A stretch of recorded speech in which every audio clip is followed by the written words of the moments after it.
What to do if you want more kids, but your wife doesn't? A lot of guys are in that situation, and you have to figure out what her reasons are for not wanting more kids. Most commonly, it's a mixture of financial anxiety and also a little bit of worry about what it means for her body, right? She might feel like things are just starting to get back together again, physical health, mental health, because babies can be quite draining. It's hard work. And then you need to figure out how you can help her to see that actually she shouldn't be so afraid of that. And yes, it's a sacrifice, but it's definitely worth it. Because if what's really holding her back is fear that you two, together with God's help, providing for your family, can't bring another life into the world, then that's really a spiritual problem at the root of it, right? The stats on this show that if a couple gets married when they're both early 20s and they have sex a couple of times a week up until menopause, around sort of 45, 50, then typically it's going to be about 10 live births. That's what God's plan for what being open to life looks like. Why is that a good thing? Because each new child you bring into the world glorifies God and is a potential saint for heaven, right? That's the Yeah. deepest point of it on a spiritual level. So, what does it mean to actually say no to that in principle? Like, no more saints for heaven, no more Mm, being fruitful, no more expanding the kingdom, glorifying God, etc. I don't think your wife would say no to that. I think she'd like the yeah. idea of that, but then you got to dig down into, okay, we both get excited by that vision, but what is it in your case practically that's meaning you're not really living with integrity? You like the idea of that. You can see that motherhood is like a really noble calling, and it's the way in which your femininity flourishes best and makes the biggest impact on the world for generations to come. But there's something holding you back from really giving yourself to it practically.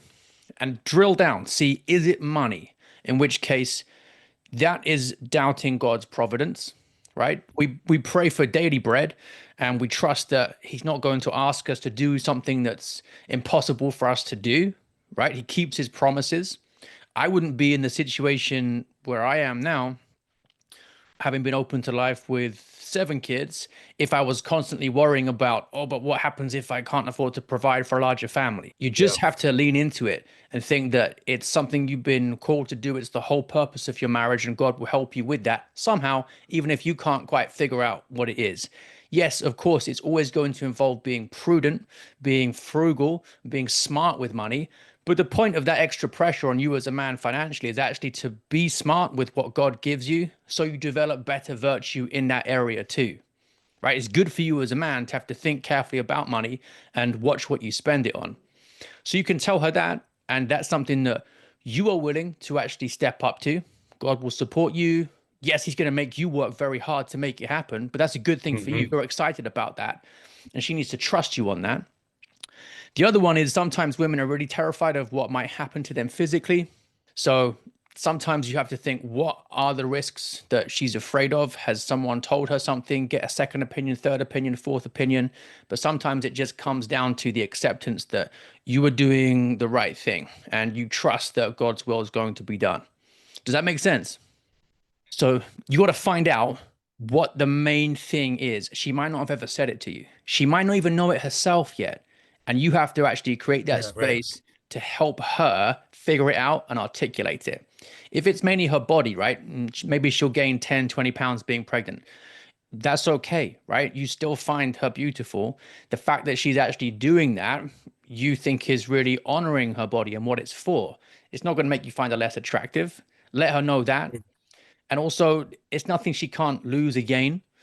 But to be honest, if she is going to be open to life for many, many more years to come, this idea of idealizing the non pregnant body or having years and years between kids and only feeling comfortable when that's how she is, what's she really tying her identity to there? Yeah.